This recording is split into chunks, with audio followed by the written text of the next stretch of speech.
The insult, when it came, was not shouted. It was worse. It was a conspiratorial whisper, a venomous little secret shared between husband and wife, loud enough only for its intended target to hear. Marcus Thorne, a man whose tailored suit cost more than the average monthly salary, leaned toward his wife, Beatrice.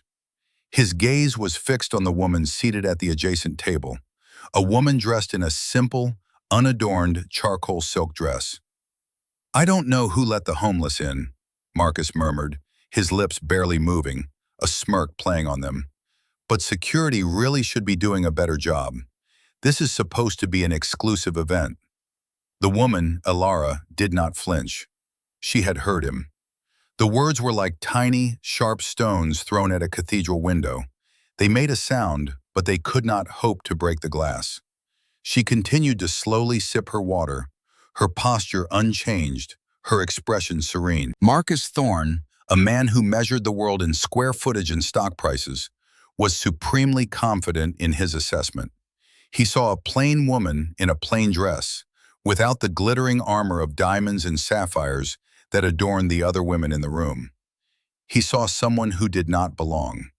What he didn't know, what he couldn't possibly comprehend in his gilded, self-contained reality, was that the woman he had just dismissed owned this reality.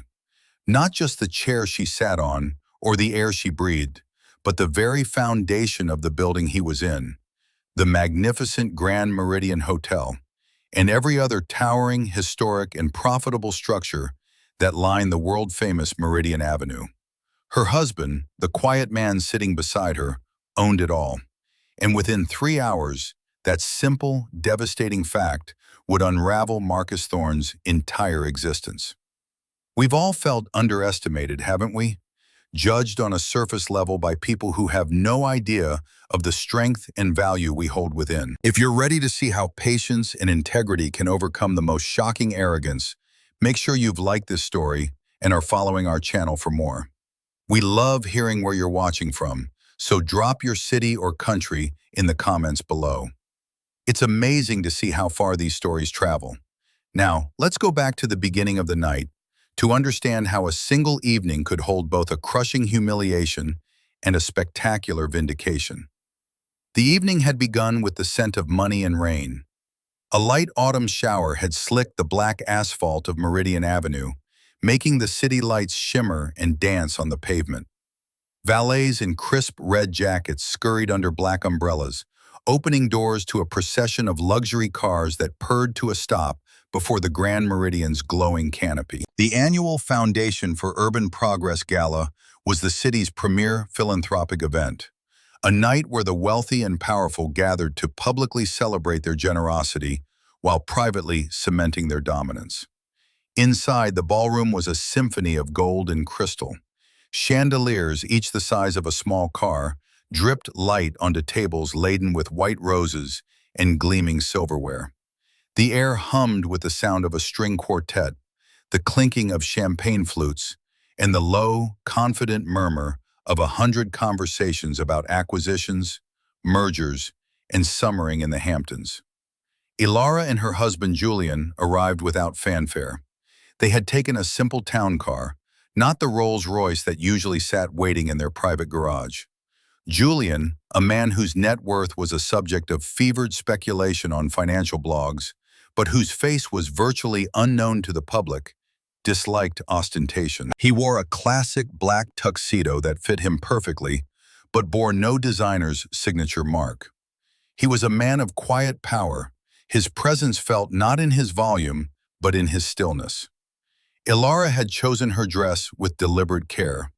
It was a charcoal silk sheath, a custom piece from a designer she admired not for their fame, but for their mastery of structure and form. To the untrained eye, it was plain. To a connoisseur, it was a work of art. It had no sequins, no beads, no lace. Its beauty was in its perfect cut, the way the heavy silk draped over her frame, the quiet confidence it projected. It was an architect's dress, and Elara, one of the most innovative and sought-after architects in the country, felt perfectly herself in it. She wore no jewelry save for her simple wedding band, and a pair of small pearl earrings Julian had given her on their first anniversary. Their table was near the center of the room, a prime location that had been reserved for them by the foundation's chairman. As they settled, Elara's gaze swept the room, not with the searching, social climbing anxiety of many of the guests, but with the calm, appraising eye of a professional. She took in the room's architecture, the flow of people, the way the lighting created pockets of intimacy and stages for display. It was in one of these impromptu stages that she first saw Marcus Thorne. He was not difficult to spot. He was loud, both in voice and in presence. He stood surrounded by a small group of sycophants, his large frame squeezed into a tuxedo that seemed a size too tight, a gaudy diamond watch flashing on his wrist as he gesticulated wildly. He was laughing, a booming, artificial sound that demanded attention. He was a developer of some renown, known for erecting glass and steel towers that were profitable but soulless, buildings that displaced communities and cast long, cold shadows over the city's parks. Beside him, a silent and beautifully decorated statue, stood his wife, Beatrice. She was draped in a gown that shimmered with thousands of hand-sewn crystals, a diamond necklace of breathtaking size resting on her collarbones. She smiled when Marcus laughed, her eyes darting around the room, constantly assessing her audience, ensuring they were all properly impressed. Elara felt Julian's hand gently cover hers on the table. "Thorne is holding court," he said quietly, his voice a low rumble. "He's performing," Elara corrected softly, turning her hand to intertwine her fingers with his. "There's a difference," Julian smiled. "Indeed. One requires an audience, the other, a script." The first slight was subtle, almost forgettable. As the guests were called to their tables for dinner, Marcus Thorne's party had to pass by Elara and Julian's table. Marcus, leading his entourage, was so engrossed in his own monologue that he nearly bumped into Elara's chair. He stopped, annoyed at the interruption, and glared down. He did not see a person. He saw an obstacle. His eyes flickered over Elara's simple dress, her unadorned neck, and a look of faint disgust crossed his face. He didn't apologize, he simply grunted, a sound of pure entitlement, and gestured for his followers to move around her, as if she were a piece of misplaced furniture. Beatrice, trailing in his wake, offered a tight, insincere smile that didn't reach her eyes before she was swept along. Elara watched them go, her expression unreadable. She felt a familiar, low burn of indignation, the kind she had felt many times in her career when men like Marcus Thorne dismissed her on sight. But beneath it was a deeper, cooler current of resolve. She was not a young, struggling architect anymore. She was not someone who needed his approval. She was here tonight for a purpose, and Marcus Thorne, in his blissful ignorance, was about to become a central part of it. The overture was over. The main performance was about to begin, and the man who thought he was the star of the show had no idea he was merely the fool. The first course was served, a delicate arrangement of seared scallops on a bed of saffron risotto. The murmur of conversation swelled again, a competitive hum of networking and gossip. At the table next to them, Marcus Thorne was dissecting the city's latest real estate deal with the brutal authority of a man who believed his opinion was fact.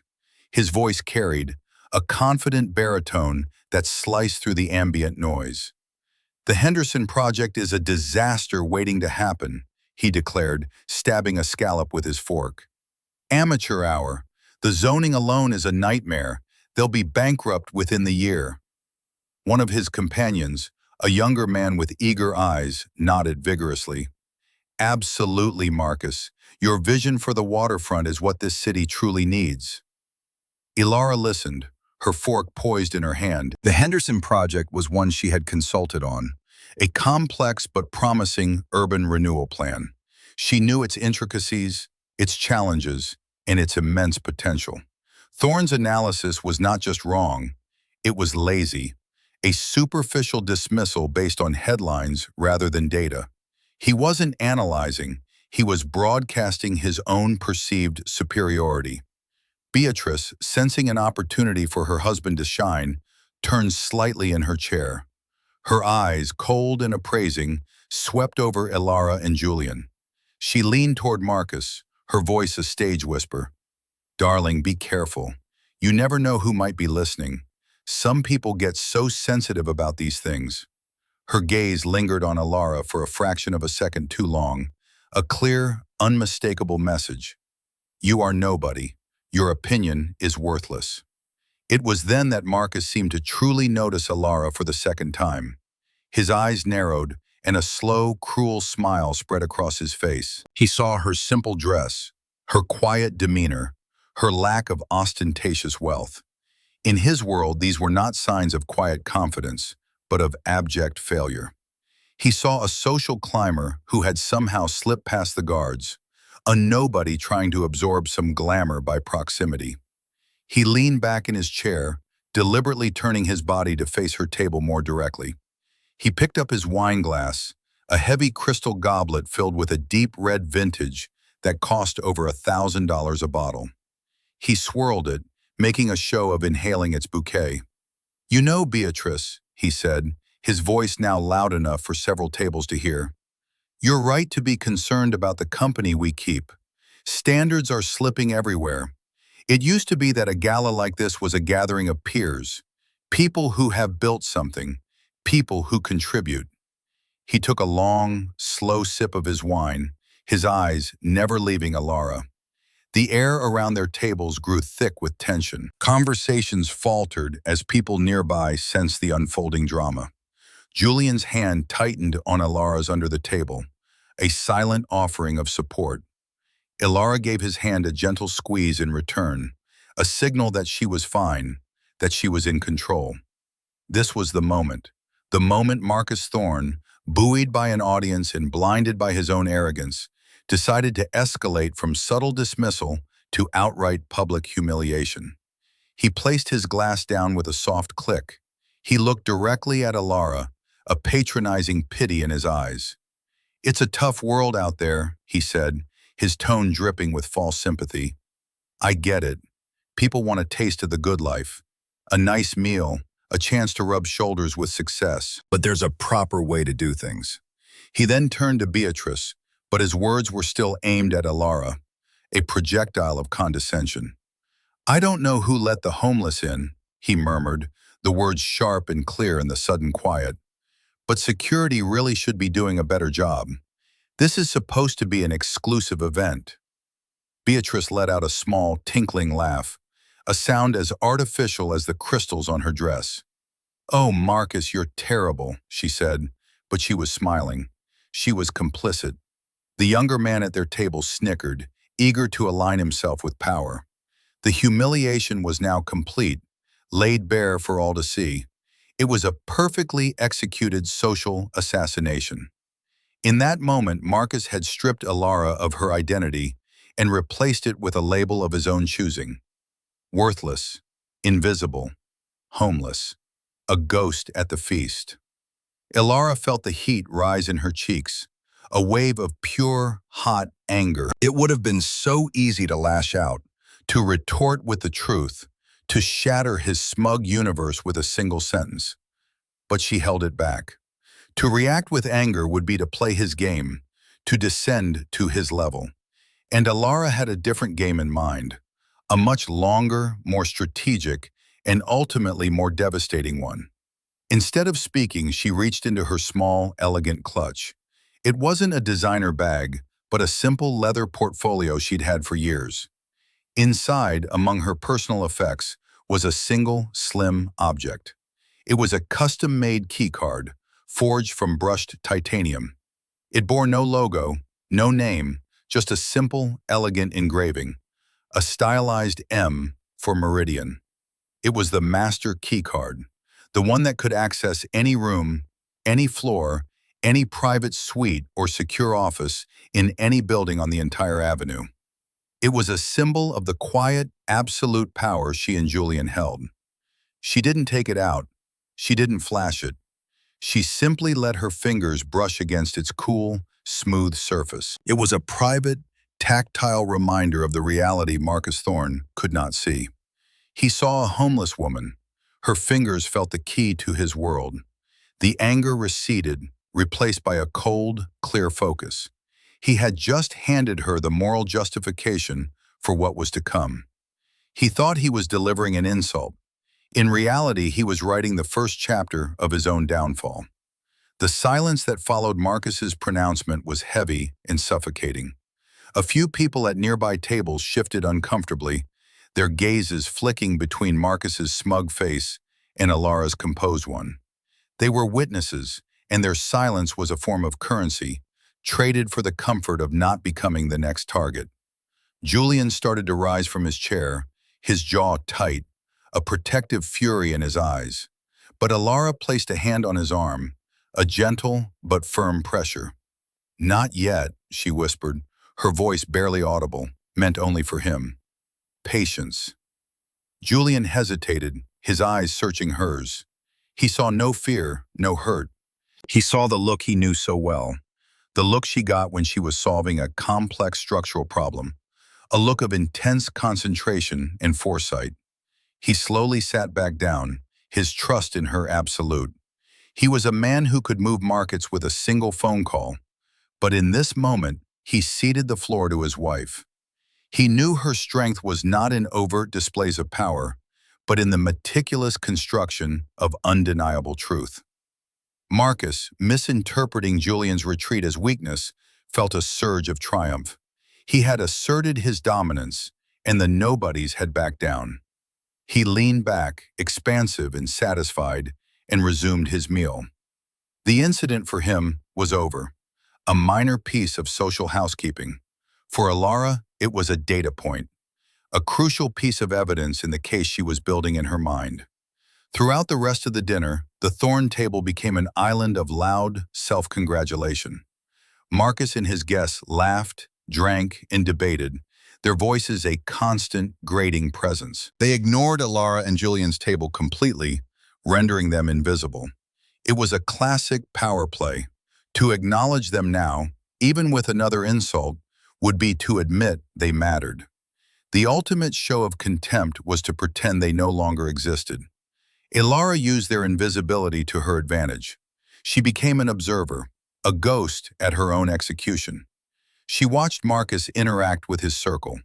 She noted the way he dismissed a suggestion from the eager young man with a wave of his hand. The subtle but constant way he interrupted Beatrice whenever she tried to start her own conversation. He wasn't a leader, he was a despot, and his court was built on fear, not loyalty. Her mind, trained to see patterns and structures, began to work. Marcus Thorne's entire persona was a poorly constructed facade. His confidence wasn't internal, it was propped up by external validation, by the sycophants who laughed at his jokes, the expensive watch on his wrist, the public recognition he craved. A structure like that, all surface and no foundation, was incredibly vulnerable. All it needed was one critical support to be removed, and the whole thing would collapse. Later, during a lull between the main course and dessert, Alara excused herself. She didn't go to the restroom.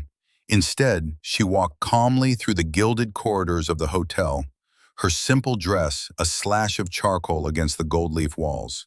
She found a quiet alcove with a house phone. She didn't need to look up a number. She dialed from memory. It rang twice. "Yes?" a crisp voice answered. It was Liam, Julian's chief of staff, a man who operated with the precision of a surgeon and the discretion of a priest. "Liam, it's Alara," she said, her voice low and even. "A quick question for you. The final bid package for the Meridian Gateway project, has it been delivered to the Foundation chairman's office yet?" "It has," Liam confirmed. "It was hand-delivered at 6 p.m. this evening, as requested. It's secured in his office safe, ready for the announcement." And the final architectural renderings, the ones featuring the community green space and the pedestrian-first plazas, they are the centerpiece of the presentation, Alara. The digital files are loaded, and the physical models are under wraps on the stage. Your name is on every slide. A small, grim smile touched Alara's lips. Good. One more thing. Could you pull up the portfolio for Thorn Development? I want to know the status of their primary lenders and any major debt covenants he has tied to his waterfront proposal. There was a pause, and Alara could hear the faint, rapid clicking of a keyboard. Liam was a master of information. Interesting you should ask, he said after a moment. Mr. Thorne has leveraged a significant portion of his company's assets against the projected success of his Thorn Tower project. He has two major loans with covenants tied directly to the city awarding him the waterfront contract. If another project is announced for that zone, especially one with full funding already secured, it would trigger a technical default. His lenders would have the right to call in their loans immediately. Alara closed her eyes. It was exactly as she had suspected. Marcus Thorne wasn't just arrogant, he was reckless. He had built a house of cards on a foundation of pure ego. Thank you, Liam. That's all I needed. Is everything all right, Alara? Liam asked, a hint of concern in his voice. Everything is proceeding exactly as planned, she replied, and hung up the phone. She walked back toward the ballroom, her steps measured and deliberate. The anger she had felt earlier was gone, replaced by something colder and more powerful. Certainty. She was an architect, a builder. She understood that before you can build something new, you often have to demolish what is old, rotten, and unstable. Marcus Thorne had just shown her all the structural weaknesses in his own life. As she re-entered the ballroom, the lights were dimming. The foundation's chairman was walking toward the stage. The evening's main event, the announcement of the city's next great civic project, was about to begin. Alara caught Marcus Thorne's eye across the room. He gave her a look of utter indifference before turning his attention to the stage, a hungry, expectant look on his face. He believed his moment of triumph was at hand. He believed the future of the city's skyline was his to claim. Alara took her seat next to Julian. She placed her hand on his, her touch now cool and steady. The quiet before the storm had ended. The wind was beginning to howl, and only she could hear it. He had called her homeless. She was about to leave him without a foundation. The atmosphere in the ballroom shifted. The clatter of cutlery and the hum of conversation died down, replaced by a collective, anticipatory hush. A single spotlight cut through the dimness, illuminating the lectern on the stage. Richard Sterling, the venerable chairman of the Foundation for Urban Progress, a man with a shock of white hair and a reputation for unimpeachable integrity, tapped the microphone. "Good evening, everyone," he began, his voice warm and resonant. "Thank you all for your incredible generosity tonight. It is because of your commitment that our foundation can continue its work of building a better, more equitable city for all."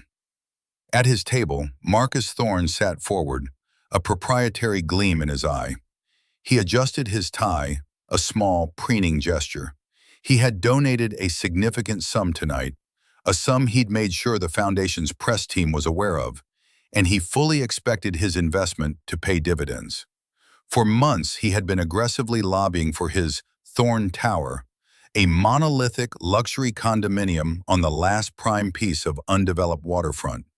He considered the project a foregone conclusion, his masterpiece. Tonight's announcement, he was certain, would be its official coronation. Alara watched him, her gaze analytical. She saw the tension in his shoulders, the slight, greedy purse of his lips. He was like a gambler who had bet everything on a single spin of the wheel, absolutely convinced of his own luck. He had no concept of the invisible mechanics, the hidden variables that truly determine the outcome. Beatrice, seated beside him, radiated a similar, albeit more polished, anticipation. She had already started mentally redecorating the penthouse of Thorn Tower. Her smile was fixed, her posture perfect. She was a queen waiting for her new castle to be proclaimed. At one point, her eyes met Alara's across the expanse. There was no apology in her gaze, no flicker of remorse for the cruelty she had co-signed. There was only a cool, dismissive superiority. the look one gives to a servant who has lingered too long in the room. It was this look, more than Marcus's overt insult, that solidified Ilara's resolve. The enabler was just as culpable as the aggressor. Chairman Sterling continued, his speech building a narrative of urban renewal. For years, the South Waterfront has been a symbol of forgotten potential, a beautiful stretch of our city left to decay. Many have proposed solutions. Many have seen it as a canvas for luxury, for exclusivity. Marcus nodded almost imperceptibly, a self-satisfied smirk touching his lips. Yes, he thought, my canvas. But our foundation, Sterling went on, his voice gaining power, believes that the great spaces of a city belong to everyone. They should be a source of pride and connection, not a monument to division. We sought a vision that was not just profitable, but purposeful.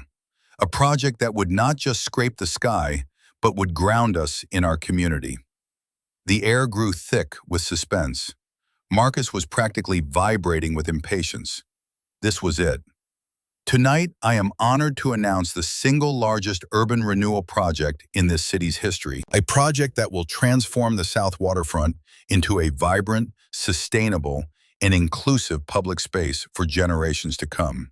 We are calling it the Meridian Gateway Project. The name landed in the room like a stone dropped into a still pond.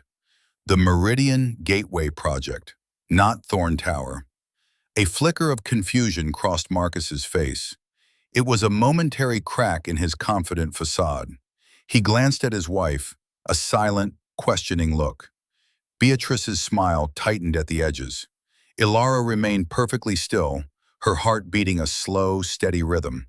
This was the moment of quiet detonation. The fuse had been lit.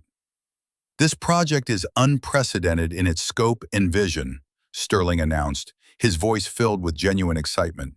It will feature a state-of-the-art concert pavilion, a public marketplace for local artisans, acres of public green space, and a revolutionary design for mixed-income housing that will set a new global standard. And, thanks to the extraordinary generosity of a benefactor who wishes to remain a quiet partner in this endeavor, the entire 10-figure project is already fully funded. There will be no burden on the city's taxpayers. A wave of murmurs and gasps swept through the audience. Fully funded. 10 figures. This wasn't a proposal, it was a reality.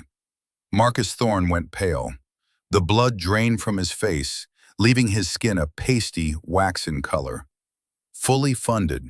His own project was dependent on massive loans and speculative investments. A competing, fully funded project of this magnitude didn't just create competition, it created an extinction-level event for his own ambitions. The city would never approve his debt-laden luxury tower when a debt-free public paradise was on the table. His mind was racing, trying to process the information. Who? Who had this kind of capital? Who had the audacity to move with such secrecy and speed? His eyes darted around the room, searching for a rival, a known enemy. He looked at the other titans of industry, the banking scions, the tech billionaires. He saw only the same shock and confusion on their faces. A project of this magnitude, Sterling continued, his smile broadening, requires more than just capital. It requires a singular architectural genius, someone with the skill to design not just buildings, but communities.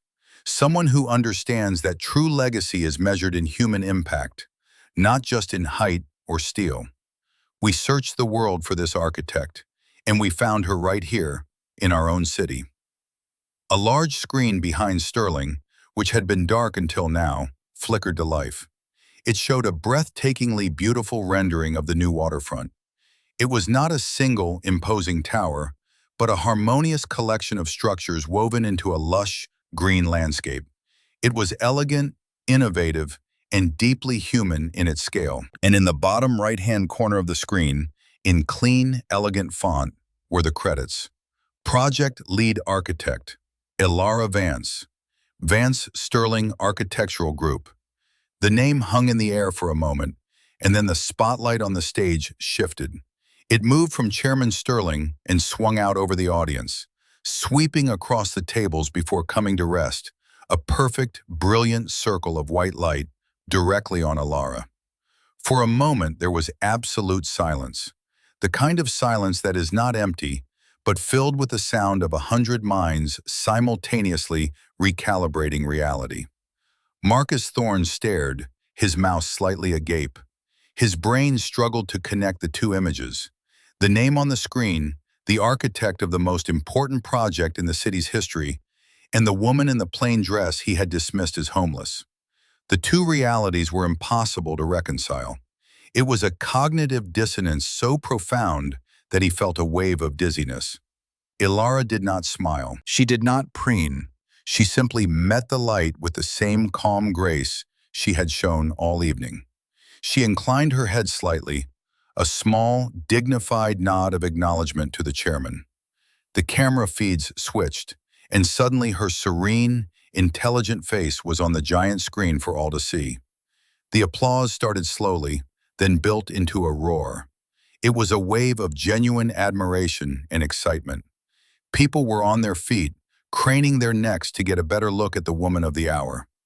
And in the middle of it all, Marcus Thorne remained seated, frozen. The spotlight on Alara was, for him, a searing light of judgment. It illuminated his pettiness, his arrogance, his catastrophic miscalculation. He had tried to cast her into the darkness, and in doing so, had only managed to highlight his own irrelevance. The woman he had called homeless was the architect of the future, and he, Marcus Thorne, the self-proclaimed king of the city's real estate, was suddenly, terrifyingly, a ghost at his own funeral. The standing ovation thundered through the ballroom, a wave of sound that seemed to physically press Marcus Thorne down into his chair. He felt 100 pairs of eyes on him, or perhaps it was just his imagination. He could feel the whispers starting, the dawning realization spreading through the room like a contagion. That's the man who insulted her. Can you imagine? Beatrice was a statue of ice beside him. The fixed smile had melted from her face, replaced by a mask of horror. Her perfectly manicured hands were clenched in her lap, wrinkling the expensive fabric of her gown. Her eyes were locked on Alara, who was now graciously accepting the applause, her face projected onto the massive screen, a portrait of quiet power and dignity. Beatrice was not just seeing the architect of the Meridian Gateway project. She was seeing the woman she had allowed her husband to humiliate, the woman she herself had dismissed with a cold, superior glance. The social calculus of the room had been inverted in a single, brutal moment. They were no longer at the top of the hierarchy. They were at the bottom, exposed and disgraced. Chairman Sterling finally quieted the crowd, his hands raised. "And I must add," he said, his voice booming with authority, "that this project would not be possible without the vision and immense, silent generosity of its primary benefactor. A man who shares Ilara's commitment to building a better world, who has put his entire financial might behind this dream for our city. A man who, I am proud to say, is with us tonight. Ladies and gentlemen, Ilara's husband, Mr. Julian Vance." A second spotlight flared to life, illuminating Julian.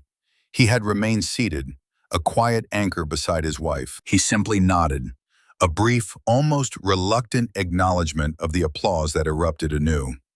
But the name, Vance, and the context were all that was needed. Julian Vance. The name was not widely known in the society pages, but in the circles that mattered, the circles of high finance and global investment, it was whispered with a kind of mythic reverence. He was a ghost, a titan who operated from the shadows, his wealth rumored to be vast and unquantifiable. And the final piece of the puzzle clicked into place for everyone in the room. The name of the project, the Meridian Gateway. The name of the street they were on, Meridian Avenue. The name of the hotel they were in, the Grand Meridian. It was all his. The entire glittering, astronomically valuable spine of the city belonged to the quiet man in the simple tuxedo.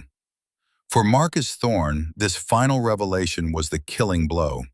It was a shot to the heart after he was already bleeding out. He hadn't just insulted a successful architect, he had insulted the wife of the man who was, for all intents and purposes, his landlord on a planetary scale. The man who owned the ground beneath his feet. The word homeless echoed in his mind, a shrill, mocking sound.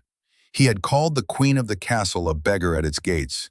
The irony was so profound, so cosmically cruel, that he felt a laugh bubble up in his throat, a hysterical, choking sound.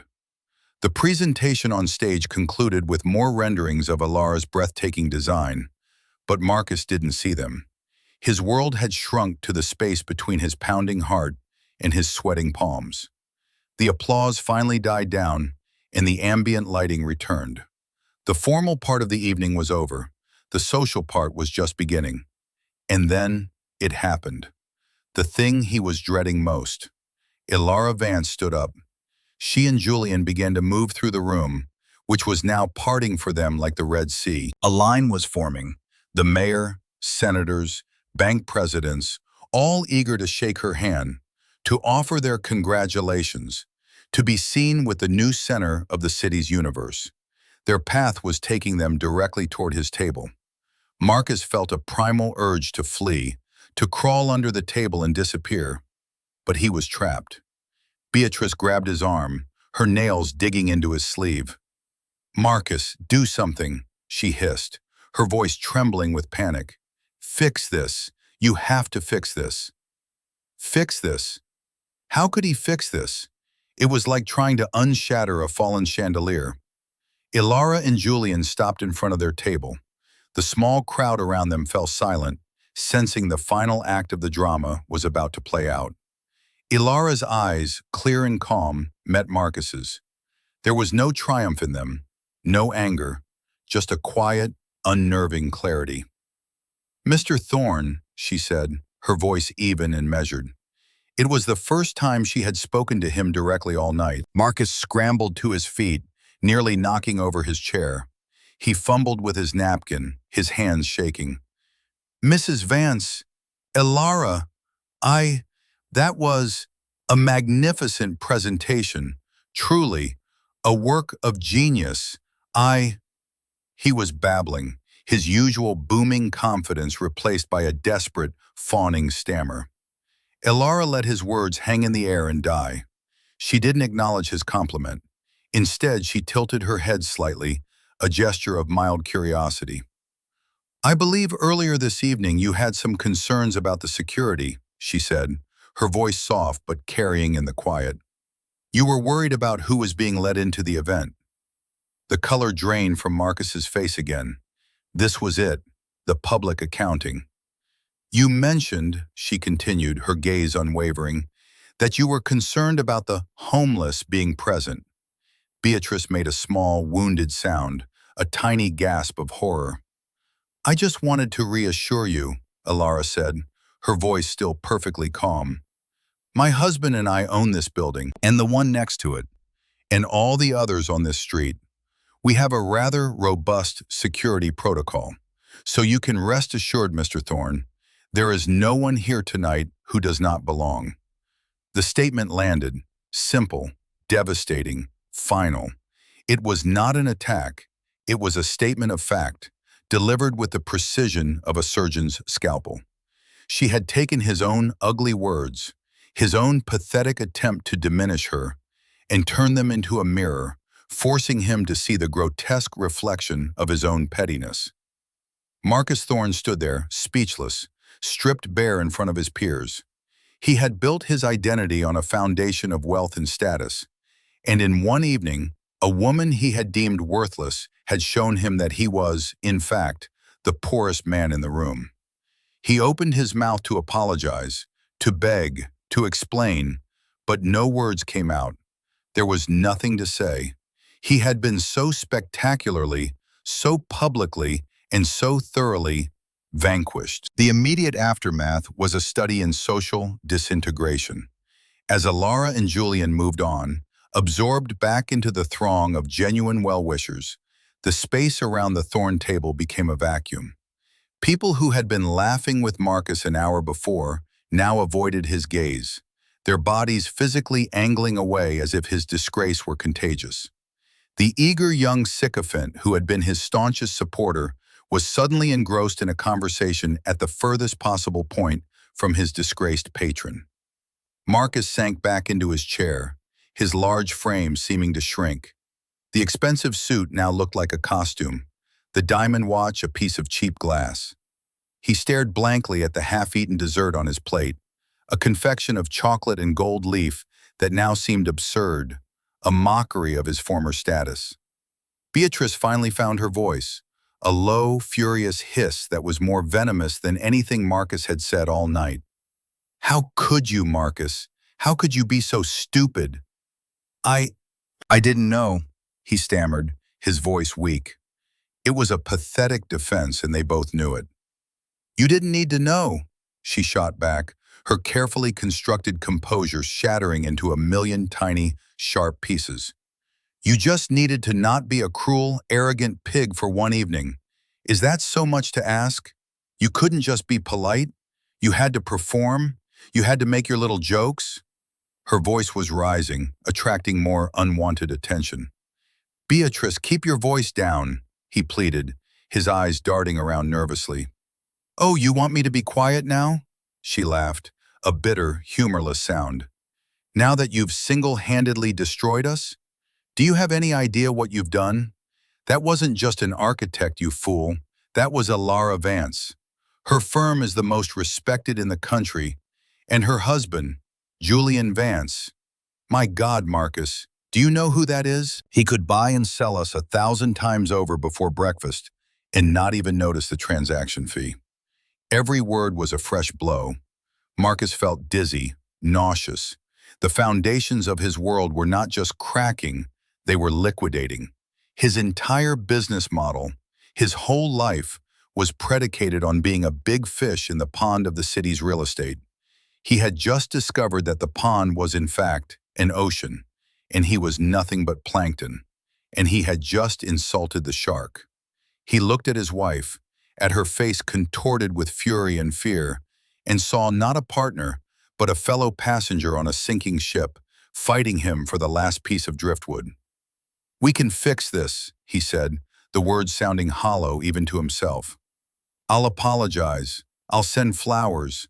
I'll make a donation to their favorite charity, in her name." Beatrice stared at him with utter contempt. "You think this is about flowers? You think you can buy your way out of this? This isn't a parking ticket, Marcus. This is a public execution. You didn't just insult her. You insulted her work, her identity, her husband. You did it in a room full of the most influential people in the city. You didn't just burn a bridge. You nuked the entire continent."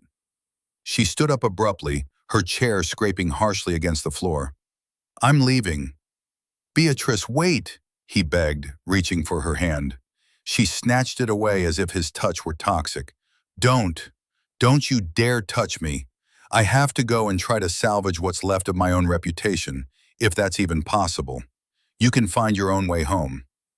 She turned and walked away without a backward glance, her glittering gown trailing behind her, a river of shame. She didn't look back. Marcus watched her go, and for the first time that night, he felt a pang of genuine fear. Not just for his business, but for the complete implosion of his life. His wife, his allies, his status, it was all evaporating in the heat of his own catastrophic mistake. He was left alone at the table, an island of failure in a sea of success. He finally understood. Ilara hadn't needed to raise her voice. She hadn't needed to be cruel or vindictive. She had simply held up a mirror, and the reflection had been so ugly, so damning, that it had shattered everything he thought he was. The humiliation was not what she had done to him. It was what he had, so publicly and so thoroughly, done to himself. He picked up his $1,000 bottle of wine and poured a glass, his hands shaking so violently that the red liquid sloshed over the rim, staining the white linen tablecloth like a spreading pool of blood. The days that followed the gala were a slow, agonizing bleed-out for Marcus Thorne. The story of his public humiliation spread through the city's elite circles like wildfire, recounted with schadenfreude over brunch and in hushed tones in corporate boardrooms. It became a cautionary tale, a modern fable about arrogance and its comeuppance. But the social disgrace was only the beginning. The real devastation was professional, and it was absolute. On Monday morning, Marcus walked into his gleaming office at Thorne Development, trying to project an aura of business as usual. But the atmosphere was funereal. His assistant couldn't meet his eye. His top executives were huddled in hushed conversations that ceased the moment he approached. The first call came at 9:15 a.m. It was from his primary lender, the chairman of a major investment bank who had been at the gala and had witnessed the entire debacle. The chairman's voice was cold, stripped of its usual false bonhomie. "Marcus, we have a problem," the banker said, dispensing with pleasantries. "The announcement of the Meridian Gateway project has fundamentally altered the landscape of the South Waterfront Development Zone. Your Thorne Tower proposal, as it stands, is no longer viable." "It's just a competing bid, Richard," Marcus argued, his voice tight with desperation. "We can adjust our numbers. We can enhance the design." "Don't be a fool, Marcus," the banker cut in, his voice sharp. "It's not a competing bid. It's a replacement. It's fully funded by Julian Vance. Do you understand what that means? The city isn't going to turn down a $10 billion gift. Your project is dead. And as per Section 11, subsection B of our loan agreement, the failure to secure the municipal contract constitutes a material adverse change. We're activating the covenant. The full principal of your $300 million loan is due in 30 days. Marcus felt the phone slip in his sweaty palm. 30 days? That's impossible. You can't. Read your contract, Marcus. We can, and we are. I suggest you begin liquidating your assets immediately. The line went dead. Before he could even process the shock, a second call came in. And a third. One by one, his investors, his partners, his lenders, they were all pulling out. The news of the Meridian Gateway project, combined with the personal disgrace of his behavior, had made him radioactive.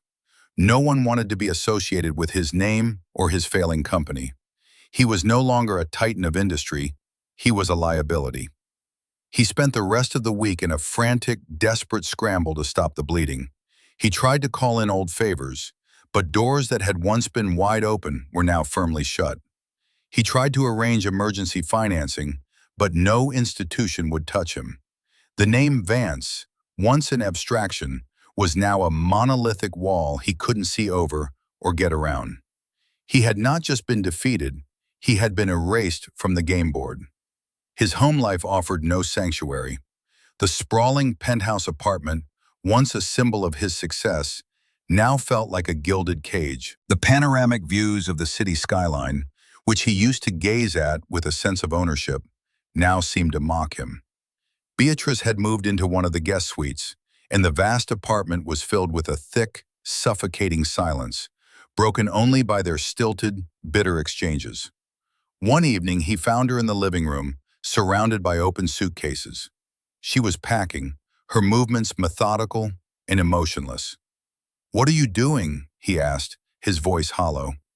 "I'm leaving, Marcus," she said without looking at him. "I'm going to stay with my sister in California for a while." "Leaving? You're leaving me?" The idea seemed incomprehensible. She was part of the package, part of the image he had curated for decades. She finally turned to face him, and her eyes were devoid of any warmth. "Let me be clear. I am not leaving you. You are a sinking ship, and I am getting in a lifeboat. There's a difference. After 25 years, you're just going to walk away because of one mistake?" he pleaded, a pathetic crack in his voice. Beatrice laughed, a dry, brittle sound. "One mistake? Marcus, this isn't about one mistake. This is about who you are. I have stood by you for 25 years. I have smiled at your boorish jokes, soothed the egos of the people you've insulted, and pretended that your arrogance was confidence. I enabled you. I helped you build this fragile little kingdom of yours because I enjoyed the perks. I enjoyed the status, the jewelry, the respect that came with being Mrs. Thorne. She gestured around the opulent room. But it was all a sham. You're not a king, Marcus. You're just a bully who had a good run. And you picked a fight with the wrong person. You weren't just cruel to her, you were stupid. And I cannot abide stupidity. It's untidy. Her words were more devastating than any financial report. She had seen him for exactly what he was, and had stayed with him not out of love or loyalty, but out of a cold, transactional arrangement. And now that he had lost his value, the transaction was complete. She never even raised her voice, Beatrice said, a note of grudging admiration in her tone. That's what I can't get over. She just told the truth, and it was enough. It was more than enough. She zipped up the last suitcase with a sound of finality. Goodbye, Marcus. I hope you find whatever it is you're looking for at the bottom. He stood alone in the marble foyer as the elevator doors closed, taking his wife and the last vestiges of his old life with him. He was surrounded by wealth, by art, by all the trappings of success, but he had never felt more destitute. He thought of Alara's calm, clear eyes. He thought of the word he had used to describe her, homeless. Now, standing in the echoing emptiness of his palace, he finally understood what the word truly meant. It wasn't about not having a house. It was about not having a place in the world where you belonged. Weeks turned into a month, and the autumn chill gave way to the first hints of winter. The city moved on, as cities do. The talk of Marcus Thorne's downfall faded, replaced by excited speculation about the Meridian Gateway project. Ilara Vance's face was on the cover of architecture magazines and business journals. She was lauded as a visionary, a genius who was redefining urban living. Ilara, however, was rarely in the public eye. She was most often found at the South Waterfront, a windswept, forgotten stretch of land that was now a hive of activity. Surveyors walked the grounds, engineers took soil samples, and a small temporary office had been set up in a series of connected trailers. This was her element. She wore work boots, jeans, and a hard hat, her face animated as she discussed blueprints with her team. The world of galas and gossip felt a million miles away. One crisp afternoon, a sleek black car pulled up to the construction site. A man in a sharp suit stepped out, looking slightly out of place amidst the mud and machinery. It was David Chen, a rising star at a rival development firm, a man known for his sharp intellect and progressive ideas. He had been at the gala. He had witnessed everything. "Mrs. Vance?" he called out, approaching her cautiously. Ilara turned, shielding her eyes from the low sun. "Mr. Chen, what can I do for you?" "Please, call me David," he said, extending a hand. "I hope I'm not interrupting." "Not at all. We're just finalizing the site prep for the foundation work," she said, her voice filled with a passion that was absent at the gala. This was her true self. "I've been following the plans for this project," David said, his admiration genuine. "It's revolutionary. The way you've integrated the public spaces, the commitment to sustainable materials. It's what this city should have been doing for years." "Thank you," Ilara said simply. There was a moment of silence, and then David looked at her, his expression serious. "I was at the foundation gala," he said quietly. "I saw what happened with Marcus Thorne." Ilara's expression didn't change. She just nodded, waiting. "I have to confess," he continued, "that for years I've been one of those developers who prioritize profit over people. Not as crudely as Thorne, perhaps, but the underlying principle was the same. Watching you that night, seeing the integrity with which you handled that situation, and then seeing the work you're actually doing, it was a wake-up call." He took a deep breath. "I came here today for two reasons. First, to tell you how much I respect you, and second, to ask if there is any way my firm could be involved in this project. Not as a lead, of course, but as a partner. We want to learn. We want to be part of building something that matters." Ilara studied him for a long moment. She saw no artifice, no angle. She saw a man who had been genuinely moved to change his perspective. This was an unexpected consequence of that night, not just the downfall of an arrogant man, but the potential rise of a better one. The public marketplace initiative needs a strong logistics partner, she said, a small smile finally gracing her lips. My team can send you the preliminary proposal tomorrow. David Chen's face broke into a wide, relieved grin. Thank you, Alara. Thank you. You won't regret it. As he walked back to his car, a new, more hopeful energy seemed to settle over the site. Justice wasn't just about punishment. It was also about the opportunity for growth and redemption. Later that week, as Alara was leaving the site, she saw a lone figure standing by the security gate, looking out at the vast, empty expanse. He was thinner than she remembered, and he wore a simple overcoat that seemed too big for him. It was Marcus Thorne. He saw her approaching and seemed to flinch, but he held his ground. His face was gaunt, his eyes shadowed with exhaustion. The arrogance was gone, replaced by a deep, weary shame. Mrs. Vance, he said, his voice raspy. Alara stopped a few feet away from him, her stance neutral. Mr. Thorne, I know you don't owe me a moment of your time, he began, his words clumsy, but I wanted to come here, to see it, the place where the future is being built. He looked from her to the empty land and back again. It's magnificent. What you've designed, even just in my imagination, it's magnificent. He fumbled in his coat pocket and pulled out a simple, plain envelope. I'm selling my apartment. The company is in receivership. I've lost almost everything. This isn't much, but I'm donating the last of my liquid assets to the foundation for this project. I asked them to earmark it for the homeless outreach services you've integrated into the community center. He held the envelope out to her. The irony was so thick, it was almost suffocating. Alara looked at the envelope, then back at his face. She saw a man who had been stripped of everything he had used to define himself, and for the first time was perhaps seeing the world and himself with some clarity. She did not take the envelope. Give it to the foundation directly, Mr. Thorne, she said, her voice not unkind. That's where it will do the most good. He nodded, his hand dropping to his side. I just wanted to say, I'm sorry for what I said, for how I treated you. There's no excuse. I was a fool. Yes, you were, Alara agreed, her honesty as clean and sharp as ever. But foolishness doesn't have to be a permanent condition. She gave him a final, brief nod and walked past him toward her car, leaving him alone with the vast, open space and the even vaster space of his own future, whatever it might hold.